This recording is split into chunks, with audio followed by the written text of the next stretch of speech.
मित्रांनो, काही गोष्टी आपल्या अकलनापलीकडे असतात हे लक्षात यायला त्याला वेळ.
देवाना गाडी उपमार्ग सोडून मुख्य रस्त्याला लागलेली. तशी वाहनांची वर्दळ देखील कमी झाली. अधूनमधून एक दुसरं कंटेनर त्याला साजेशा संथ गतीने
बऱ्याच वेळा कळवणार आहे. जर तुम्ही ह्या रस्त्याने जात असाल तर ते आताच टाळा आणि जुन्या हायवेने जाणे पसंत करा, कारण पोलिसांच्या माहितीनुसार खूप मोठ्या प्रमाणात वाहतूक कोंडी झालेली आहे. ह्याला पण आजच व्हायचं होतं. आधी इतका थकून गेलोय, आता जुन्या हायवेने 1 तास अजून उशिरा. ह्यावेळी त्याला बातमीच्या जास्त स्वतःच्या नशिबावर राग येत होता. एक शेवटचा चान्स म्हणून सतीशने गाडी एक्सप्रेसवेवर वळवली, पण दूरवरूनच हायवेच्या टर्नवर पोलिसांनी नाकाबंदी केलेली दिसली. सतीशने कचकन ब्रेक दाबला. ब्रेकचा प्रभाव एवढा होता की त्या धक्क्याने राजेशची सुद्धा झोप उडाली.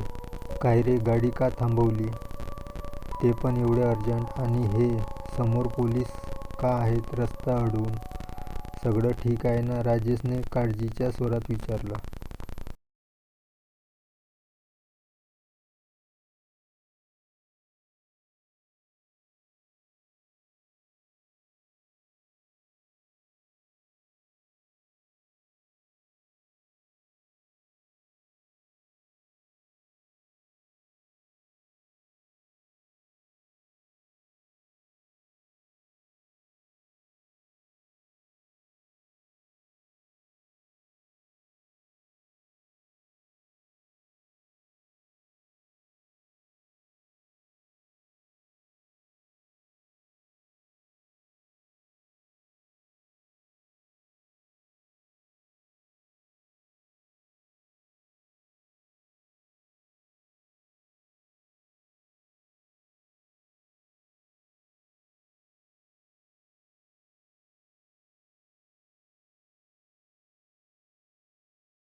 ही सुंदर बातमी मिळाली.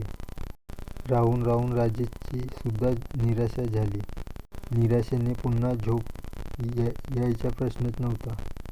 गाण्याचा आवाज वाढवून ते दोघे पुन्हा आपल्या मार्गाला लागले. तेव्हा रात्रीचे 12 वाजून गेले. वाहनांची वर्दळ आता संपलेली. जुन्या हायवेवर तर ट्रक सुद्धा दिसायचे मुश्किल होते. गाडी बाईक तर लांबच.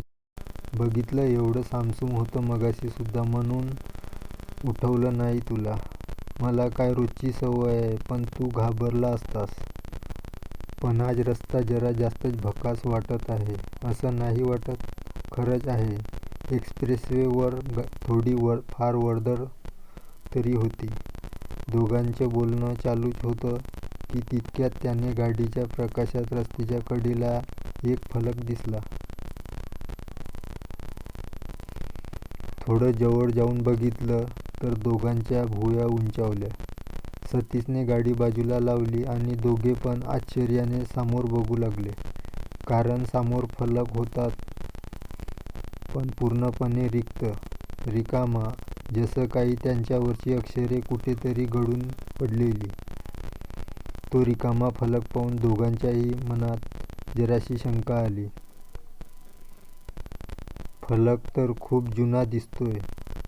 असं पण नाही की नवीन आहे आणि त्यावर अक्षरे लिहायची राहून गेलीत. एवढा सगळा गंज, धूळ आणि आजूबाजूची झाडी बघून वाटतंय कितीतरी वर्ष जुना आहे, राजेश म्हणाला. सतीशचे लक्ष मात्र दुसरीकडेच होते. तो कोणत्या तरी विचारात मग्न होता. त्याला असं विचार करताना बघून राजेशने त्याला विचारलं, काय रे, कसला विचार करतोयस? समोर बघ, इकडून 2 रस्ते आहेत. अरे मग विचार कसला करतोस? तुला आहे ना माहिती रस्ता, मग घे त्या रोडाने. तसं पण त्या ॲक्सिडेंटमुळे किती उशीर झालाय. घरचे पण काळजी करत असतील. मगाचपासून 2 फोन येऊन गेलेत. अरे हो, मला आहे माहिती रस्ता. मी खूप वेळा ये जा केली आहे ह्या रस्त्याने. पण दिवसा किंवा एकदम पहाटे, आणि ते सुद्धा फॅमिली आणि मित्रांसोबत. असं रात्री अपरात्री तर कधीच नाही. मी ह्या रोडबद्दल खूप ऐकून आहे. हा रस्ता आहे शॉर्टकट, पण तितकाच भयानक सुद्धा. ठिकठिकाणी चोर लुटेरू टपलेले असतात आणि ह्यात भर म्हणून हा रस्ता हॉन्टेड आहे, असं काहीसं मी माझ्या मित्रांकडून ऐकलं होतं. अरे मरू दे ते. आपल्याकडे काय आहे? आपल्याला लुटून काय भेटणार त्यांना? आपण कारमध्ये सुरक्षित आहोत आणि सध्या अशा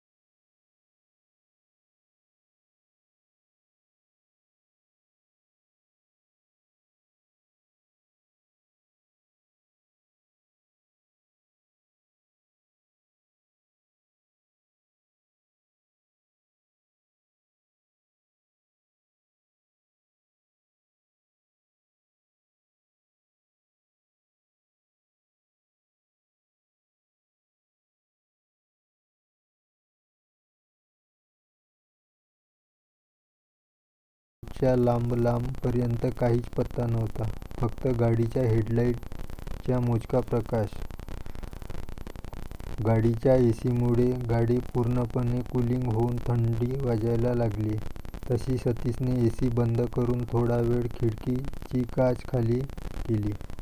जशी काच खाली झाली तसं बाहेरच्या भयान शांततेचा प्रत्यय त्यांना ह्या प्रवासामध्ये पहिल्यांदा आला. आजूबाजूला जंगल असल्या कारणाने जंगली श्वापदे जशी काही खूप वर्षांनी जागी झाली होती. अधूनमधून कोल्हे कुई कानांचा वेध घेत होती. त्या शांततेची पर्वा रातकिड्यांना कुठे? त्यांची किरकिर चालूच होती. आजूबाजूचे वातावरण एक प्रकारच्या गूढतेखाली विरून गेलेले. दोघांना मनोमन तितकीच भीती वाटत होती, पण ह्याची एकमेकांसमोर वाच्यता करू शकत नव्हते. किमान ह्या आत्ताच्या वेळी तरी नाही. सतीशने भीतीचा प्रतिबिंब त्याच्या चेहऱ्यावर येऊ न देता 5वा गिअर घेऊन गाडीचा वेग अजून वाढवला. पण हा वेग जास्त वेळ टिकवता आला नाही, कारण त्याच्या बाजूच्या मिररमधून पाठीमागून एक गाडी येताना दिसली. आता ह्या गोष्टीने आनंदी व्हावे की घाबरून जावे सतीशला काहीच कळत नव्हते.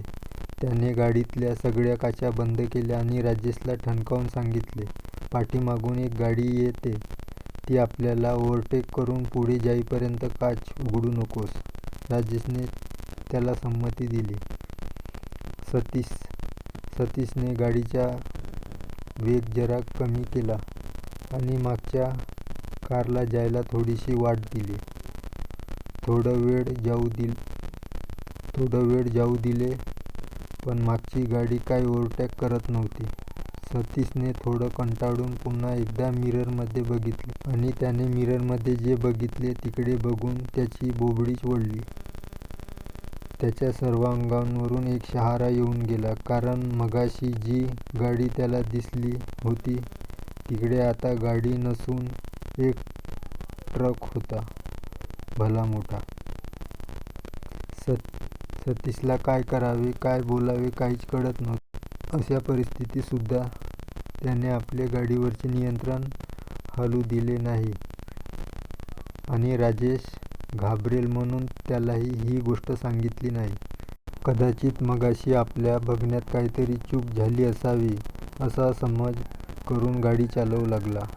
पण त्याचा हा गैरसमज दूर व्हायला त्याला फार काळ लागला नाही, कारण त्याने पुन्हा मिररमधून बघितले. त्या ट्रकच्या जागी पुन्हा एकदा तीच गाडी होती, जी त्याला पहिले दिसलेली, आणि पाठून सारखी हॉर्न वाजवत होती. काय रे कटकट आहे, दे त्यांना साईड, जाऊ दे पुढे. कुठे चाललेत मरायला काय माहीत नाही.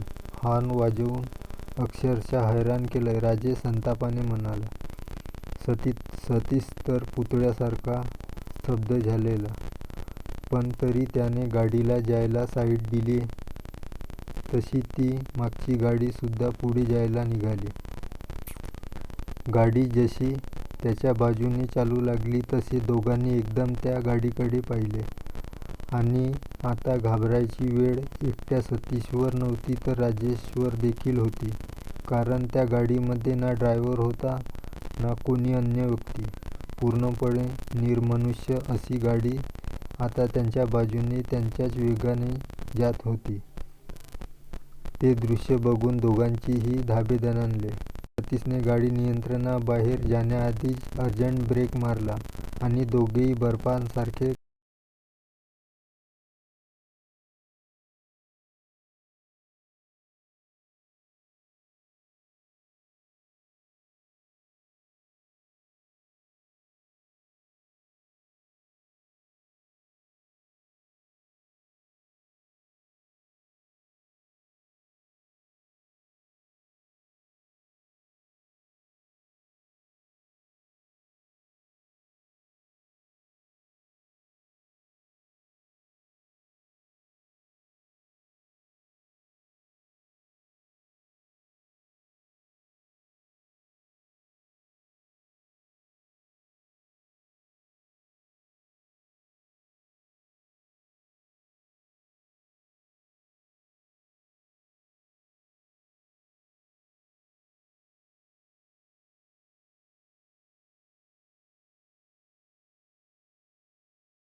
येत होती त्याच्याजवळ.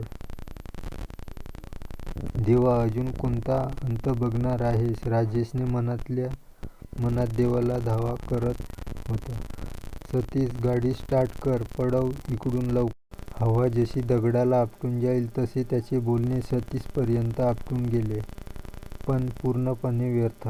कारण सतीश तर म्युझियममध्ये ठेवलेल्या पुतळ्याप्रमाणे स्तब्ध गोठून गेला होता. राजेशने त्याला जोरात जोरात हलवले, तेव्हा कुठे तो भानावर आला.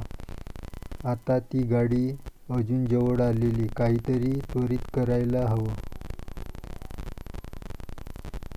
एकतर गाडी इकडून सुसाट न्यावी किंवा गाडीतून उतरून वाट मिळेल तिथे पळून सुटावे. पण ते म्हणतात ना, संकट काळात ना मन साथ देत आणि नाही शरीर. ह्या अवकाळीच्या कठीण प्रसंगाने गाडी चालवण्याची सूदच नव्हती. गाडी अगदी जवळ आलेली. तसं दोघांनी ना आव बघितला ना ताव. गाडीचे दरवाजे उघडून ज्या होत्या नव्हत्या त्या शक्तीने वाट मिळेल तसे पळू लागले. राजेश डाव्या बाजूला बसलेला तो रस्त्याच्या डाव्या बाजूला जंगलात गेला आणि सतीश उजव्या. जसं जंगल खूप जास्त घनदाट होतं. दोघेही मागे न बघता, कशाचीही तमा न बाळगता पळत होते. धावून धावून श्वास घ्यायला जड झाल्यावर दोघेही थांबले. जेव्हा भानावर आले तेव्हा समजले, आपण मुख्य रस्त्यापासून खूपच दूर जंगलात आलो आहोत आणि त्यात दुष्काळात 13वा महिना की एकमेकांची सोबत सोडली. राजेशने थोडा वेळ एका जागी उभं राहून इकडे तिकडे पाहिले आणि परत मागे फिरला सतीशच्या शोधात. तो मागे फिरणार तेच त्याला जंगलात थोड्या आतमध्ये काहीतरी झाडांच्या आड एक धुरकटसा प्रकाश दिसला. अंधारातून तिमिराकडे जाणारा मार्ग की छलावा अजून काही. राजेशचे पाय थोडे लटपटू लागले. रातकिड्यांच्या आवाजापेक्षा जास्त त्याला त्याच्या मनाचा आवाज ऐकू येत होता. इथूनच मागे फिरून जावं असं मनोमन त्याला वाटत होतं. पण एक शेवटची आशा म्हणून तो त्या उजेडाच्या दिशेने निघाला. अंधाराची सवय झाल्यावर त्याला दिसले की तो प्रकाश एका बल्बचा होता आणि त्याच्याच जवळ एक छोटीशी झोपडी होती. काय करावे? कोणी असेल का? काही मदत मिळते का बघावी? प्रश्नांची सरबत्ती मनामध्ये चालूच होती. जास्त विचार न करता त्याचे पाय आपसुकच झोपडीकडे वळले. झोपडीचे दार अर्धे उघडे होते. कोणी आहे का आतमध्ये? राजेशने जोरात विचारले. आतमधून काहीच प्रतिक्रिया आली नाही. 2 पाऊल पुढे होऊन त्याने दरवाजा ढकलून आत डोकावले आणि आतमधले दृश्य पाहून त्याची शेवटची आशा सुद्धा मावळली. कसली प्रेत होती ती, जमिनीवर निश्चित पडलेली, पूर्णपणे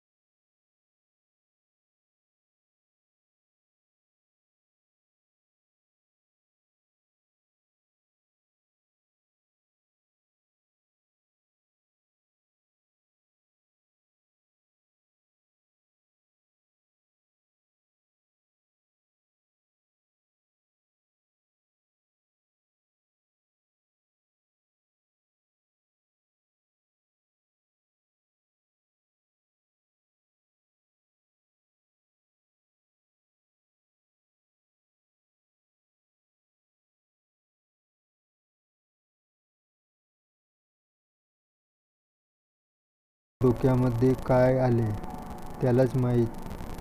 तो तसाच माघारी फिरला. राजेश गाडीजवळ असेल, त्याला एकट्याला सोडून आपण इकडे पळून आलो. तो माघारी फिरून परत जाऊ लागला. मगाचच्या जंगली श्वापदांच्या आवाजाची जागा आता शांततेने घेतलेली. इतकी शांतता की त्याला त्याच्या हृदयाचे ठोके पण ऐकू येत होते. सतीश चालत तर होता, पण थोडं संशयप्रद. कारण तिकडूनच माघारी फिरल्यापासून त्याला त्याच्या चपलांच्या आवाजाखेरीज पाठीमागून अजून एका चपलांचा आवाज ऐकू येत होता. सतीशने आपल्या चालण्याचा वेग वाढवला, तसा मागच्या पावलांचा देखील वेग वाढला. आता मात्र सतीशची पाचावर धारण बसली. आता धावण्यावाचून पर्याय नव्हता. त्याने पाठीमागे न बघताच धूम ठोकली, ती थेट गाडी पार्क केलेली तिकडे. गाडीजवळ मुख्य रस्त्यावर आल्यानंतर कुठे त्याला जरासं हायसं वाटलं, कारण समोरच्या झाडीमधून राजेश देखील पळत पळत येत होता. चल पटकन, आपल्याला इकडून लवकर निघायला हवं, राजेशने धापा टाकत म्हणत होता. त्याच्यासोबत सुद्धा काहीतरी विपरीत घडले हे समजायला सतीशला फार काळ लागला नाही. आता जास्त गाडी काढली. दौडण्यापेक्षा इकडून लवकरात लवकर बाहेर पडणे. बिना ड्रायव्हरची गाडी तिकडे कुठेच नव्हती. त्यांना आणखीनच बरं वाटलं. ती गाडी चालू करणार की तितक्यातच त्याला आठवलं, गाडीची चावी. मगाशी गाडी टाकून पळालो तेव्हा चावी गाडीतच होती, आता कुठे गेली? त्याच्या विचाराचे चक्र संपायच्या आधीच त्याच्या पाठीमागून त्याच्या डोक्यावर जोरात प्रहार झाला. डोके सुन्न आणि बधीर होत गेले. सर्व अवयव लुळे पडले. रक्ताची चिरकांडी उडाल्यासारखी एक शेवटची भावना त्यांच्या मनात आली आणि काही समजायच्या आधीच दोघांची सुद्धा हरपली, ती कायमचीच. ए चल चल, बॉडी ठिकाने लगाव, इनकी टाइम कम है, जग्गा त्याच्या साथीदारांना सांगत होता. इनकी ऐसी की तैसी, कितनी भारी बॉडी है, क्या खा के निकले थे साले, मुँह कम हाथ ज़्यादा चलाओ, दूसरा शिकार आने से पहले इनको ठिकाने लगाओ, चलो. जग्गा आणि त्याचे 3 साथीदार रोज रात्री अपरात्री ह्या रस्त्यावर लूटमार, चोरी, डकेती करत होते आणि आज नेमके आयतेच राजेश आणि सतीश त्यांच्या हाती गवसले. दोघांच्या शरीराची विल्हेवाट लावल्यानंतर ते सगळे शेकोटी पेटवून ड्रिंक करायला बसले. कितने दिनों बाद बड़ी शिकार आई तेरी, वो ऑटो ड्राइवर वाली गाड़ियाँ ना होती तो ये शिकार भी हाथ से निकल जाती. अभी रमन, तू और ये नया छोकरा, इनको लेके कल शहर जाना, गाड़ी बेच के आना अच्छे दाम में. भाई वो तो जाने दीजिए, लेकिन हमारी उस झोपड़ी वाली मरने की एक्टिंग कैसी लगी? अरे सब बढ़िया मेरे बच्चों, मेरे 3 शेर हो तुम, अभी जस्ट मनाव. सगळं एन्जॉय करून झाल्यावर जग्गा परत उठला. दुसरी कोणती गाडी येते का बघायला. भाई आज के लिए बस हुआ ना, अब कल करते हैं बाकी का काम. अरे अभी तो ज़्यादा देर भी नहीं हुई है, क्या करोगे बैठ के, एक और शिकार करते हैं, चल गाडी निकालो. त्यांनी गाडी काढली आणि पुन्हा रस्त्याच्या सुरुवातीला जाऊ लागले. गाडीने स्पीड पकडलं. रस्ता मोकळा असल्यामुळे ते कशीही गाडी चालवत होते. सगळेचे सगळे जास्त झालेल्या ड्रिंकमुळे पूर्णपणे नशेत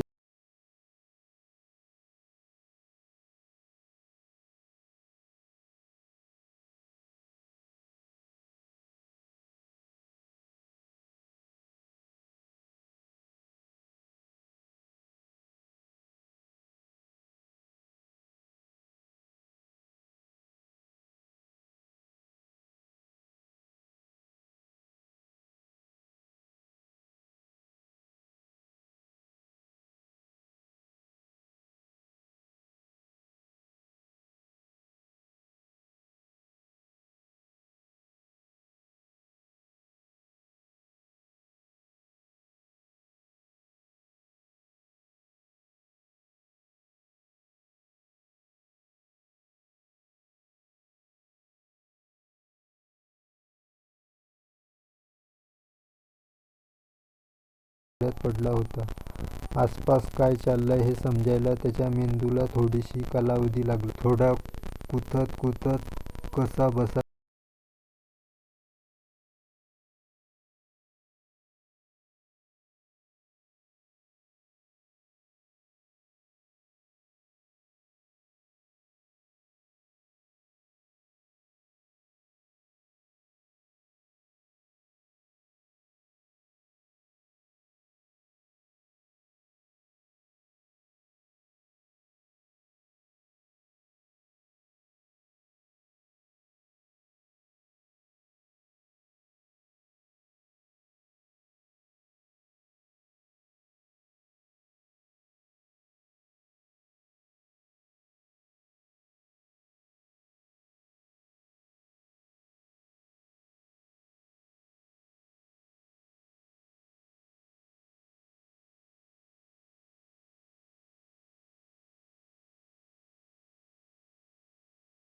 दिसले. इंजिनच्या आवाजाला गाडी स्टार्ट होऊन जग्गाच्या दिशेने येऊ लागली.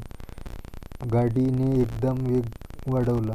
जग्गा तिकडून हालायच्या देखील मनस्थितीत नव्हता. पडून तर दूरच. ती गाडी जग्गाच्या अजून जवळ आली. वेगाने, सुसाट, जणू जग्गाच्या शरीराचा वेधच घेत. जग्गाची कायमची शुद्ध हरपायच्या आधी त्याला दिसले ड्रायव्हिंग सीटवर कोणीच नव्हते.